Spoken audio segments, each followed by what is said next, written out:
Queria começar por dizer que esta apresentação é fruto da colaboração de vários investigadores e instituições que trabalham em Portugal com o lobo ibérico. Terá como principal objetivo avaliar o tamanho da amostra e a escala espacial na construção de modelos de probabilidade de ocorrência de lobo. Uma vez que podíamos ter convidados que não falassem português ou espanhol, decidimos fazer a apresentação, os slides estão em inglês e eu vou falar em português. Este estudo insere-se num projeto de âmbito maior, da definição de corredores ecológicos entre áreas de conservação estratégica. Primeiro queríamos começar por identificar alguns fatores que já foram estudados e que influenciam a ocorrência de lobo. Em diferentes escalas que nós saibamos, existem apenas duas publicações que identificam altitude e áreas de refúgio, como áreas de floresta, como tendo comportamentos semelhantes, portanto, entre diferentes escalas. Também sabemos, através dos dados da distribuição de lobo que existem, que é um animal que ocupa áreas com usos de solo muito diferentes. Em trabalhos mais específicos, como o caso dos efeitos das estradas, podemos verificar que existem efeitos sobre os movimentos de lobo e que a mortalidade ocorre com maior incidência em áreas subótimas. Em relação ao tamanho da amostra e à escala, há também vários estudos publicados sobre o seu efeito nos fatores que influenciam a ocorrência das espécies. De uma forma geral, podemos dizer que os modelos devem integrar várias escalas espaciais, porque as espécies têm respostas diferentes ao meio envolvente conforme a escala. E, portanto, variáveis que possam ser importantes e significativas numa dada escala podem não ser a outra, ou vice-versa. Isto pode ter implicações nas medidas de gestão das áreas. Neste trabalho, pretendemos então responder às seguintes questões. Qual é que é o efeito do tamanho da amostra e da escala espacial na construção de modelos de ocorrência, de probabilidade de ocorrência de lobo? Será que a importância relativa de variáveis de paisagem, presas e pressão humana varia consoante a escala e o tamanho da amostra? E qual é que é a melhor combinação entre tamanho da amostra e escala na construção de um modelo de predição da ocorrência de lobo?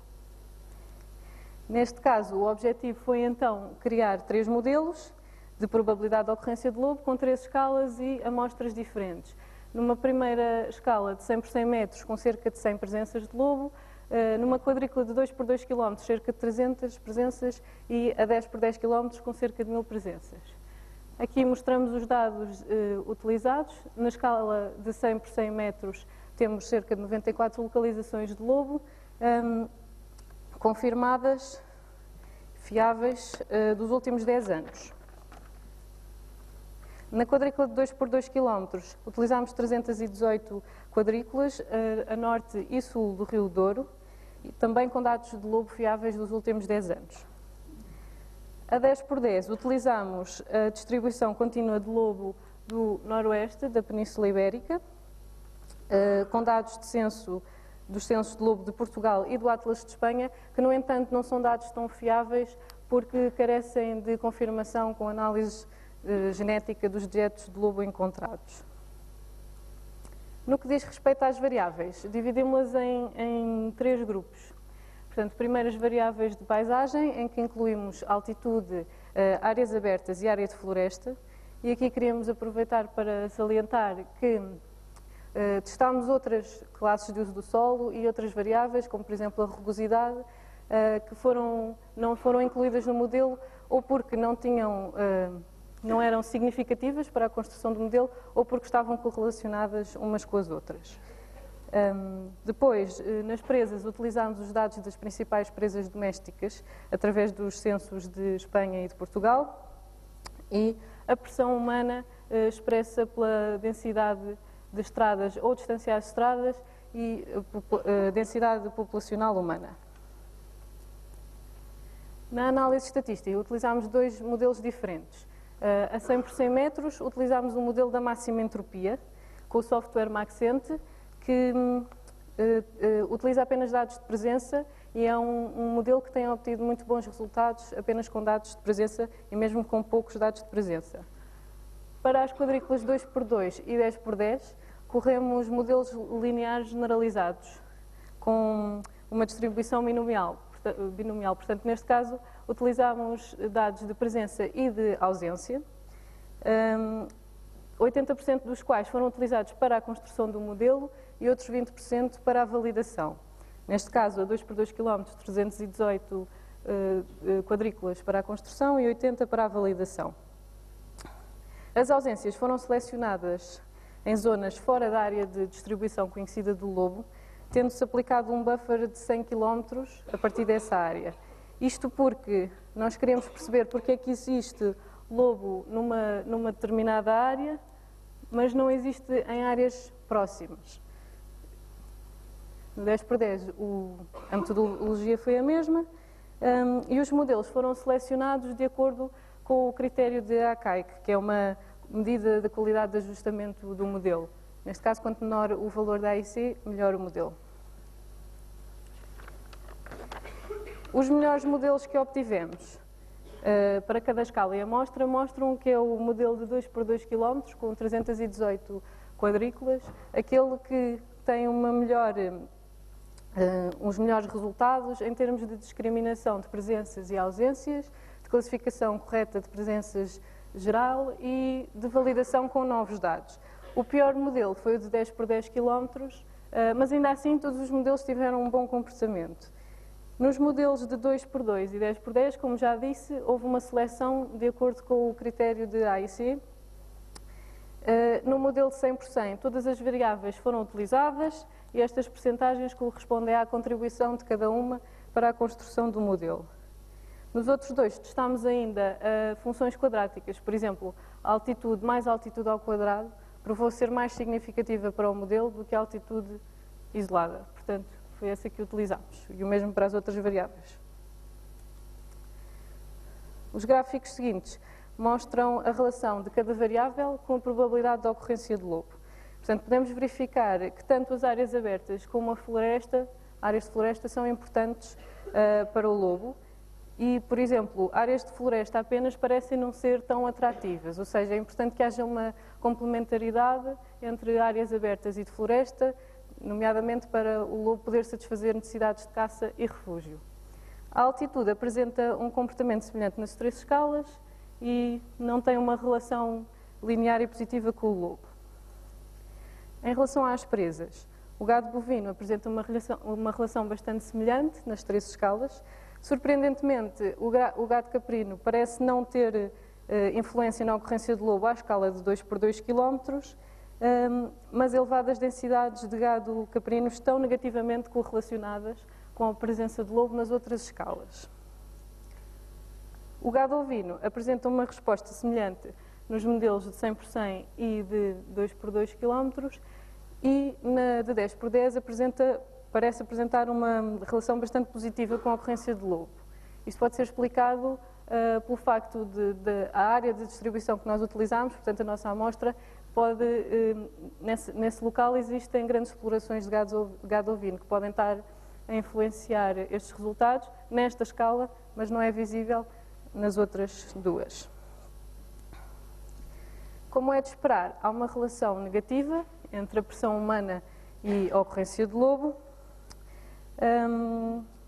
Aparentemente, à escala de 2x2, a densidade de estradas não influencia a ocorrência de lobo, talvez por a densidade ser bastante semelhante na área de onde utilizamos os dados de lobo. A combinação de variáveis de paisagem, presa e pressão humana foi aquela que explicou, que contribuiu mais para todos os modelos. No caso do modelo de 100 por 100 metros, conseguimos identificar que as variáveis de paisagem no seu conjunto eram aquelas que tinham maior contribuição para o modelo. Aqui temos o mapeamento dos resultados, que no 2x2 e 10x10 mostra áreas de probabilidade de ocorrência de lobo superior a 75%. Está bem.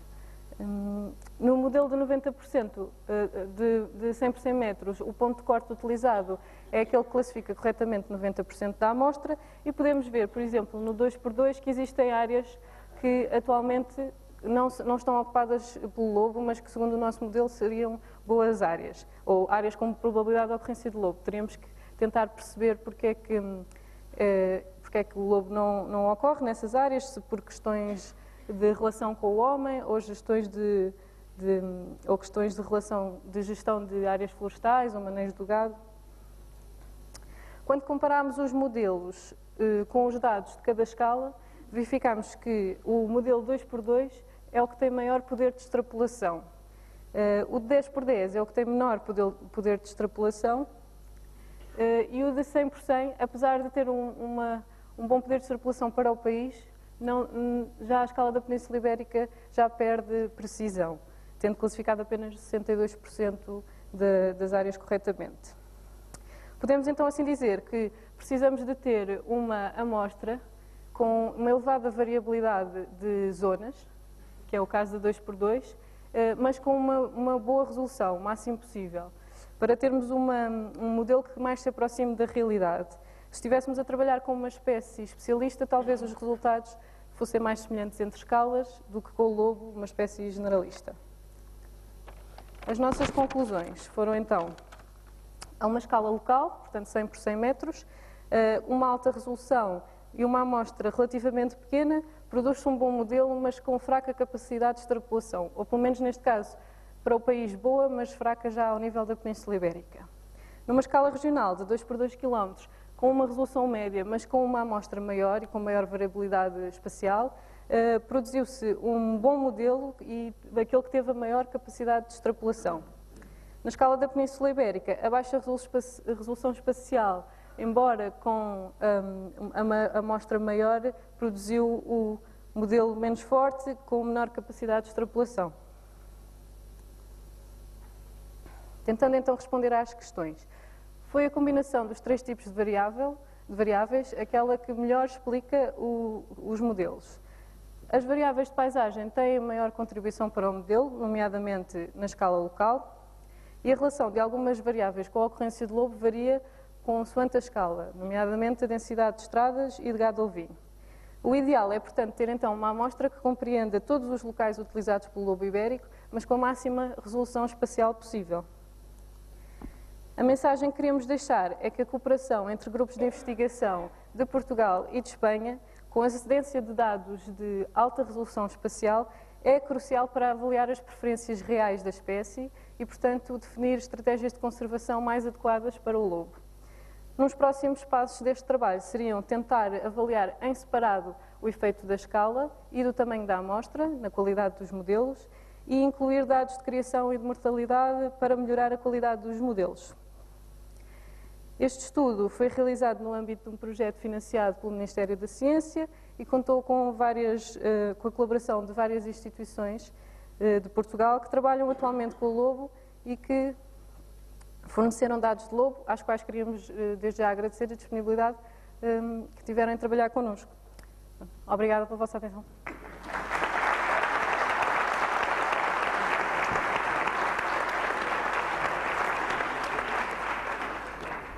Muchas gracias, Mariana. ¿Alguna pregunta sobre las escalas y los modelos?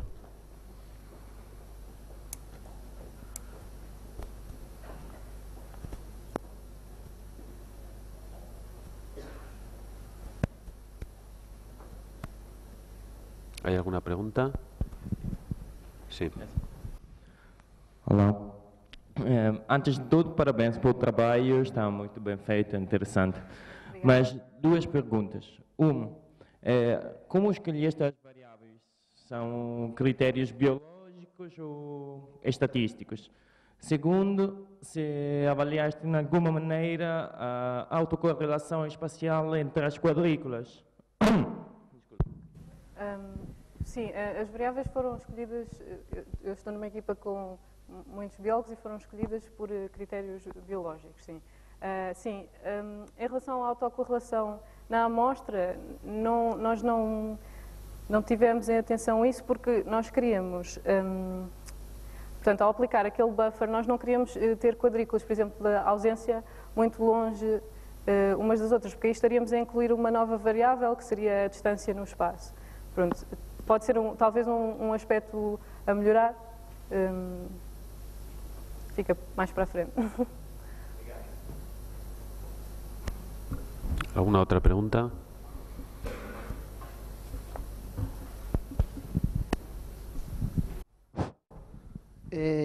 Cal foi o motivo de que empregarades diferentes tipos de modelación tendo e empregando nos tres casos datos de solo presenza?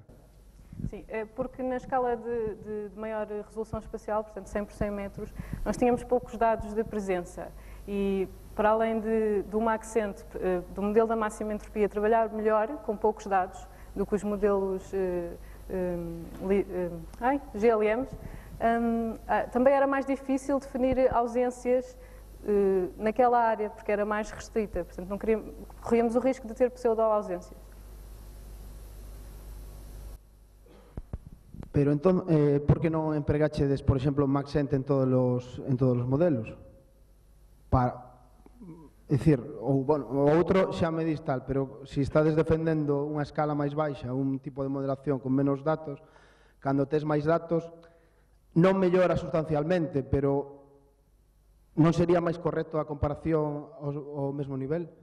Sim, talvez fosse mais correto. Nós também nos interessava comparar metodologias e, para além disso, tivemos um problema que não conseguimos aplicar na totalidade por problemas técnicos o Maxent à totalidade da Península Ibérica, mesmo por problemas de memória do computador.